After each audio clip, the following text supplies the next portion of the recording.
રામ રામ ખેડૂત મિત્રો, મારું નામ લલિત સોલંકી છે અને હું એગ્રીસિયા એગ્રો પ્રાઇવેટ લિમિટેડ કંપની તરફથી આ બધા ખેડૂત મિત્રોનું હાર્દિક સ્વાગત કરું છું.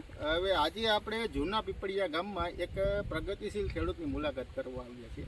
તેણે ધાણીનું વાવેતર કરેલું છે. હવે આપણે ખેડૂતને પૂછીએ કે તેણે આપણી એગ્રીસિયા કંપનીની કઈ પ્રોડક્ટ વાપરી હતી અને શેના માટે વાપરી હતી. તો જે ધાણીમાં વાપરી હતી તે ધાણીમાં શું પ્રશ્ન હતો, તો આપણે પહેલાં ખેડૂતનો પરિચય મેળવીએ. હવે તમારો પરિચય આપી દો.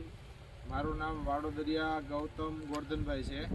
મારું ગામ જૂના પીપળિયા, જિલ્લો તાલુકો જસદણ, જિલ્લો રાજકોટ. બરાબર. હવે તમે આ ધાણીનું વાવેતર કરેલું, કેટલા વીઘામાં ધાણી વાવેલી? મેં આ 3.5 વીઘામાં ધાણી વાવી છે. બરાબર. અને થોડીક પીળી દેખાતી હતી ધાણી. આશરે કેટલા દિવસ?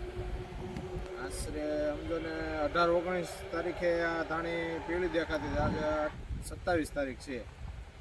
ટૂંકમાં આજ 27 તારીખ, એટલે 7-8 દિવસ પહેલા ધાણી પીળી દેખાતી હતી. હા. પછી તમે આપણી એગ્રીસિયા કંપનીની કઈ પ્રોડક્ટનો ઉપયોગ કરેલો હતો?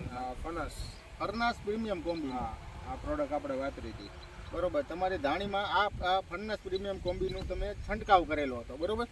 હવે તમારે જે પીળી પડતી હતી અને પછી તમે કહેતા હતા ક્યારો એક મારે બાકી રહી ગયો હતો.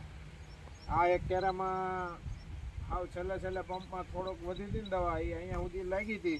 અહીંથી આ દવા નથી લાગેલી, એ જે પેલી જ છે. આ થોડી લીલી છે અને અહીંયા કમ્પ્લેટ મારેલી છે. આ બાજુ એ કમ્પ્લેટ દવા છે. જે આપણે જે એના પંપ થવા જોઈએ ને 10 પંપ થતા કમ્પ્લેટ છે. આ પણ આ થોડીક ઘટી હતી છાંટવા. ટૂંકમાં મિત્રો, હવે તમે જોઈ શકો છો કે આ જે ક્યારો છે, આ ક્યારો જેવો અત્યારે પરિસ્થિતિ છે એવી જ પરિસ્થિતિ બધી ધાણીમાં હતી. બરોબર. હા. અને આ ક્યારામાં તમારે દવા ટૂંકમાં પૂરી થઈ ગઈ હતી, નહોતી પહોંચી ગઈ. અને થોડોક પંપ જેવો તેવો હોય ને પંપ આમાં છાંટેલો. ટૂંકમાં હું ઊભો ને ત્યાંથી લઈને અહીંથી એટલી મારેલી, અહીંથી પંપ થોડો છાંટેલો અને અહીંથી પંપ પૂરો થઈ ગયો હતો. એટલે આ દવાનો છંટકાવ કરેલો નથી.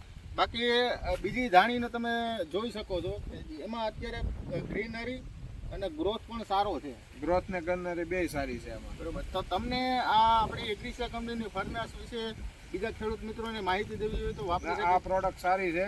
ગ્રીનરી માટે, વિકાસ વૃદ્ધિ માટે આ વસ્તુ વાપરવી જોઈએ.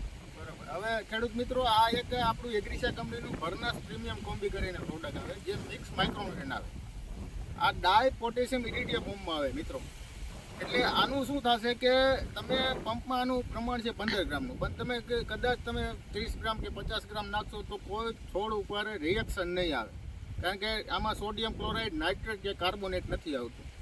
પ્લસ આમાં કન્ટેન્ટની વાત કરીએ તો આમાં 7.8% મેગ્નેશિયમ આવે છે. પ્લસ એમાં કોબાલ્ટ પણ આવે છે. બીજા જે ઝીંક છે, ફેરસ છે, મેંગેનીઝ છે, કોપર છે, બોરોન છે, એ તો બધા આવે જ છે. પણ મેગ્નેશિયમ અને કોબાલ્ટ, આવા બે વસ્તુ આપણે વધારે આપી છે, જેથી કરીને તમને રિઝલ્ટ પણ બીજા માઇક્રોન્યુટ્રન્ટની સરખામણીમાં સારા જોવા મળશે. તો ખૂબ ખૂબ આભાર ગૌતમભાઈ તમારો અભિપ્રાય આપવા બદલ. જય જવાન, જય કિસાન.